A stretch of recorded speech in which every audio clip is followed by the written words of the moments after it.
Heavy foods சாப்பிடாம plant food சாப்பிட்லாம், நீர்மோர் எடுத்துக்கலாம். ஜூஸஸ் வந்து எடுத்துக்கலாமா அப்படின்னா வெதப்பான நீரில் எடுத்துக்கலாம்.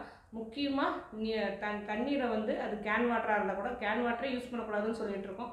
அப்படியே நீங்கள் கேன் வாட்டர் யூஸ் பண்ணியிருந்தால் கூட அதை வந்து நல்லா கொதிக்க வச்சு ஆற வச்சு குடிக்கிறது ரொம்ப நல்லது. ஏன்னா எல்லா அதான் காற்று மாசுபடுறதும் சரி, தண்ணி மாசுபடுறதும் சரி, நம்ம உடம்புல கெட்ட நுண்ணுயிர்கள் உள்ளார போகிறதும் சரி, இந்த ஒரு வெயில் இருக்கும் போதே நல்ல மழை பெய்யுறது வந்து இந்த டைமில் அதிகமாக நிறைய கெட்ட நுண்ணுயிர்கள் நம்ம உடம்புல உள்ளார வரும்போது நமக்கு நிறைய பிரச்சனைகள் வரும். அதனால் ஞாபகமாக குழந்தைகளும் சரி பெரியவங்களும் சரி இந்த மாதிரி சின்ன சின்ன விஷயங்கள், அதாவது காலையில் வந்து டக்குன்னு சாப்பிட்றது, மதியம் வந்து பிளாண்டாக சாப்பிட்றது. பிளாண்டாக பாருறதுனா உப்பு புளி காரம் எல்லாம் குறைத்து இந்த வெயில் காலத்தில் வந்து எல்லாமே ஃபுல் ஐஸ் வாட்டர் குடிக்கிறது பழக்கம்